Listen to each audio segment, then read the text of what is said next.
Entonces vamos ahora a la presentación de nuestra segunda invitada, la señora Beatriz Ábalos, que viene a exponer sus ideas, por favor. Buenos días. Muchas gracias por la invitación.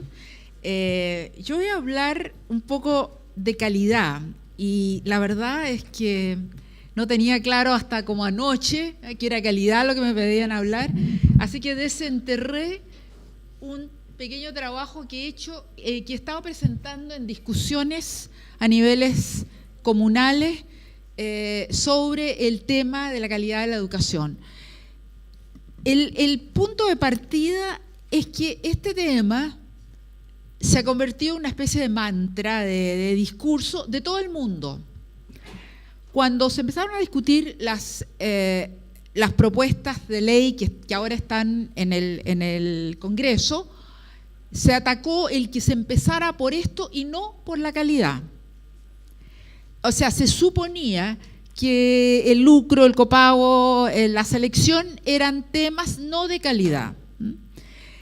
Y entonces todo el resto de los que atacaban eso o de los que creían que no era un buen comienzo, decían tenemos que hablar de calidad. Y calidad es un término enorme. Es un gran concepto. Y es un concepto que no es nuevo, por favor. Yo creo que el tema de la calidad de la educación tiene una historia en toda nuestra historia ciudadana. De alguna manera nos hemos preocupado de que la educación tenga calidad. Entonces, el tema no es la palabra calidad, sino cómo vamos a entender esa palabra calidad. Y yo creo que en el mundo actual, en la sociedad global que tenemos, funcionan dos miradas, dos marcos conceptuales para la calidad. El primero yo lo voy a llamar la visión utilitaria, quien no quiero decir que la estoy negando, pero es una que enfatiza el rol de la educación para algo. ¿Y qué es ese algo? En general, esa visión utilitaria dice que la educación está al servicio del desarrollo económico. En el mundo globalizado está al servicio de la competencia entre los países para producir productos, para desarrollar su Producto Nacional Bruto, para ponerle un nombre, y eso no es nuevo tampoco. El concepto de la educación al servicio del desarrollo económico, por ejemplo, fue la gran orientación que lideró las reformas de los años 60, en que los países de América Latina necesitaban moverse adelante y necesitaban subir el nivel de su sistema educativo para poder tener una educación, una sociedad, digamos, un conjunto social más preparado. Y todavía tiene validez hoy día, sin duda. No estoy negándolo, solamente estoy diciendo que es una visión. Dentro de esa visión, el individuo, el ser humano, es visto como capital humano y se habla del capital, la educación al servicio de la formación de capital humano. Los problemas y la mejora de la educación se entienden utilizando la misma, diría yo, nomenclatura de la industria, el comercio, el business, se entienden como paquetes. Paquetes, vouchers. ¿Saben lo que es vouchers, no es cierto? El voucher es el pago por alumno en Chile de la subvención, por alumno presente sentado en la sala de clase. Otros paquetes son los incentivos. Vamos a mejorar a los profesores con premios y castigos. Privatización es otro paquete. Lo privado se entiende como mejor que lo público, de alguna manera, porque están más concentrados en producir y en tener respuesta a esa producción. Y en general, no siempre, muchas de las instituciones internacionales que apoyan y desarrollan y entregan plata, por ejemplo, para el desarrollo educacional, tienden a centrarse en esta visión que yo llamo una visión utilitaria. Podemos hablar del Banco Mundial, podemos hablar del Banco de Desarrollo, Interamericano de Desarrollo, podemos hablar incluso de la OCDE, que hemos visto citado N veces hoy día, porque la OCDE también en su origen son las economías de Europa las que le dan, y de los países desarrollados en general, las que le dan su punto de partida. Bueno, frente a esta visión utilitaria, yo creo que hay otra visión que yo la llamo una visión amplia, humanista. Esa visión siente que la educación, que la calidad está ligada y que la educación está ligada a desarrollar a las personas como individuos y como grupo social. Y que eso es lo central. Segundo, que está expresado en visiones del desarrollo de las personas y de la sociedad, que algunos, como Paulo Freire, que de repente se nos olvida, que fue nuestro gran educador en América Latina, definieron o describieron como una educación liberadora, que liberaba las fuerzas, las capacidades, aquello que tiene el ser humano, como concientizadora, que lo hacía darse cuenta de los procesos que marcan a nuestra sociedad, concientizadora. Y que hoy día, por ejemplo, más cerca, algunas instituciones internacionales como la UNESCO han definido a través de informes como el informe de Lord, en una educación en finalidades que tienen que ver con ser, con hacer, con conocer y con ser para otros. Esas dos visiones, depende de donde uno esté, van a ser las políticas que vamos a tener y va a ser la manera como vamos a resolver los problemas. Ahora, estas dos visiones, porque no son malas una y buena la otra, sino que tienen elementos de verdad, una y la otra, producen tensiones. Se produce tensión en la sociedad. Las tensiones son reales. Yo, por ejemplo, yo me siento parte de la visión humanista. Sin embargo, tengo que reconocer que la visión utilitaria tiene un lugar también. Y tengo que reconocer que el problema está en cuál es el lugar, el peso en la balanza. Y tengo que reconocer que va a haber tensiones y que va a haber necesidad muchas veces de negociar dentro de un concepto de tratar de mover la educación más hacia lo que uno cree que vale la pena que se mueva. Entonces, al reconocer que hay tensión, al mismo tiempo hay que decir, si bien puedo aceptar o respetar tensiones, no puedo buscar consensos neutros, consenso que no es ni aquí ni allá en lo que se termina.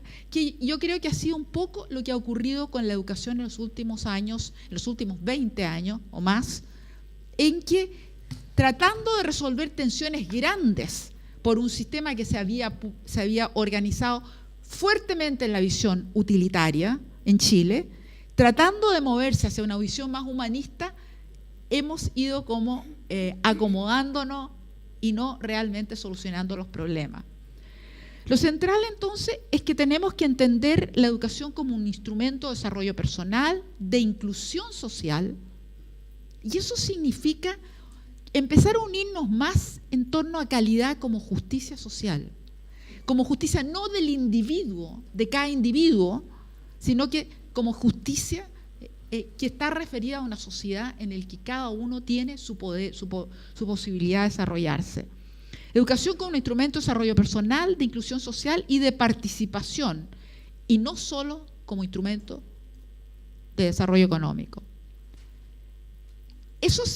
Ahora, frente a eso, que son las grandes metas, a veces la tentación es hacer un listado de cosas que servirían a mi visión de la educación.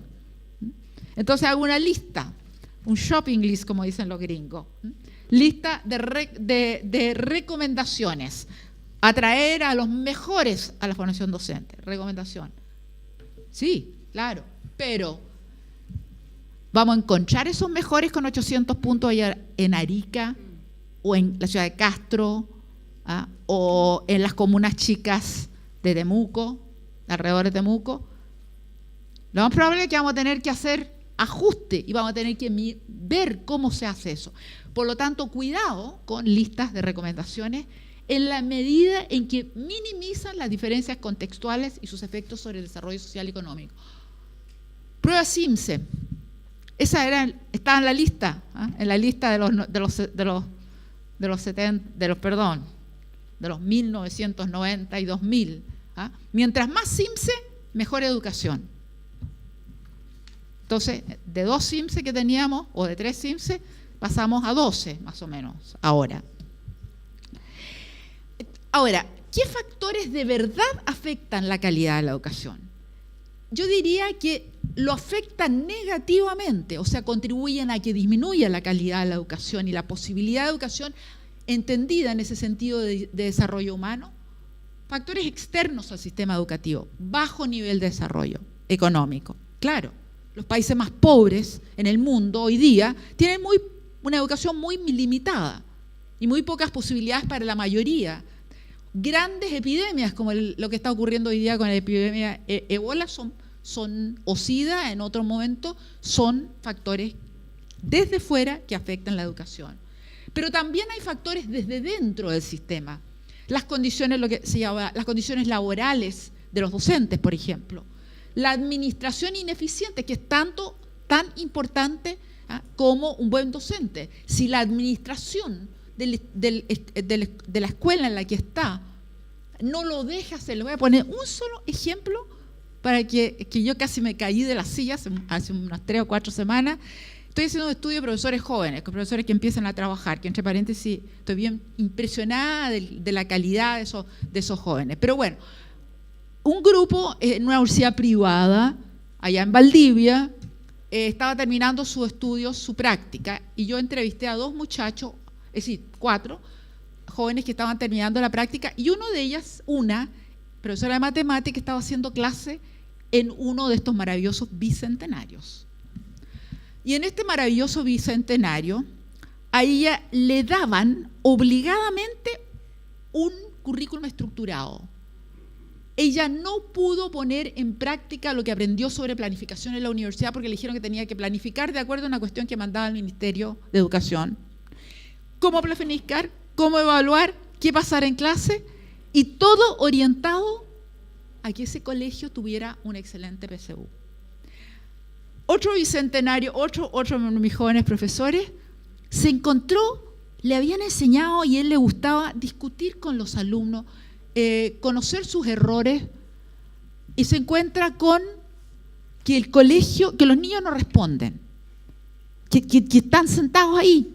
Entonces dice, debo ser yo el mal profesor. Entonces va y pregunta a sus colegas, y los colegas le dicen, mira, no puedes preocuparte, lo único que te tienes que preocupar es que contesten bien las preguntas que le van a preguntar en la PSU. Entonces tenemos un sistema adentro que atornilla al revés, como se dice. Formamos bien a los profesores, pero el sistema atornilla bien al revés.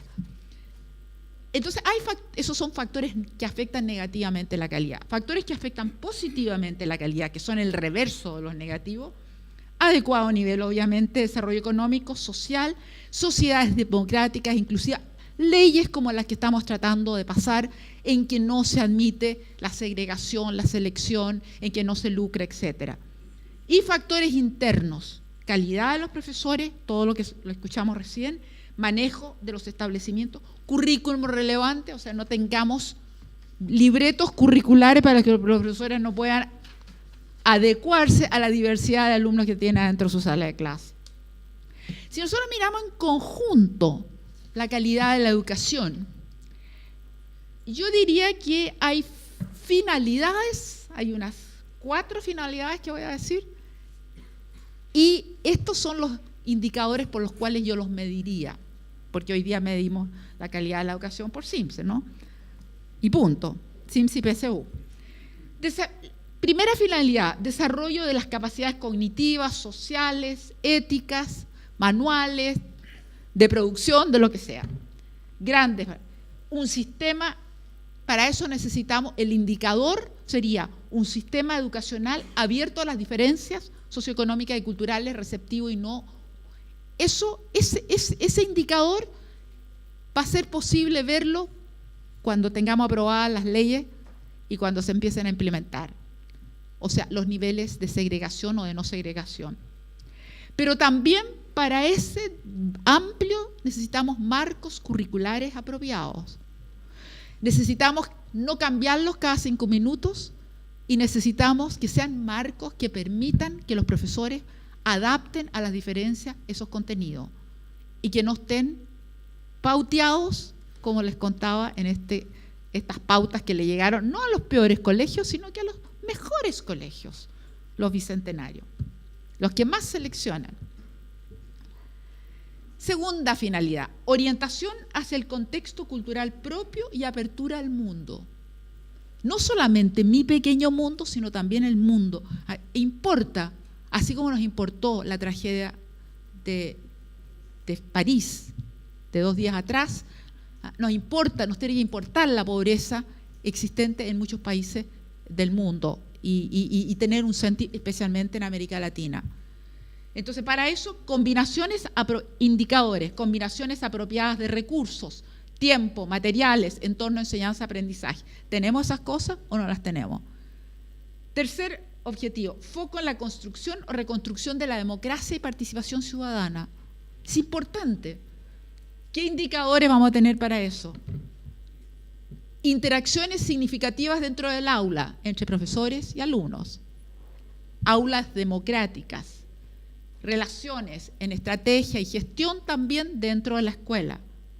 Otro indicador, sistema de administración y gestión escolar efectivo y de apoyo. Tiempo para que los profesores dentro de las escuelas colaboren para aprender unos de otros y no tanto para aprender de ciertos técnicos que ganan mucha plata viniendo a decirles cómo hagan las cosas.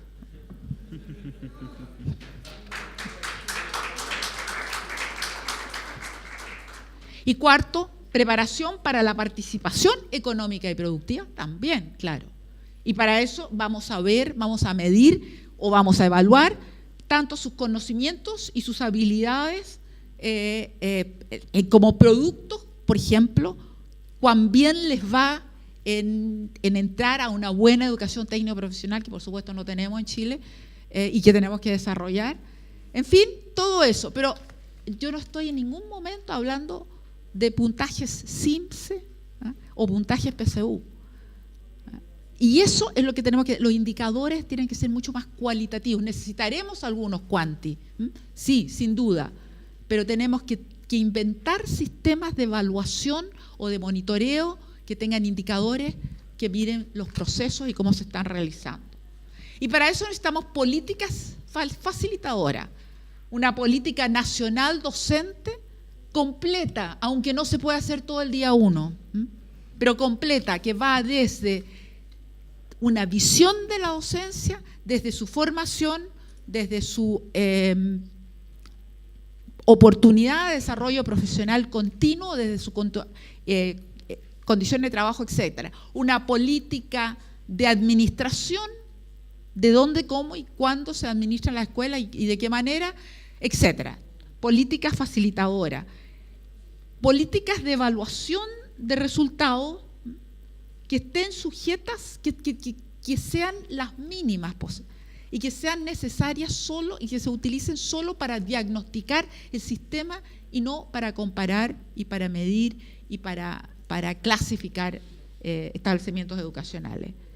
Una organización administrativa del sistema público-privado, del sistema de financiamiento, un grado suficiente de autonomía en los establecimientos educacionales.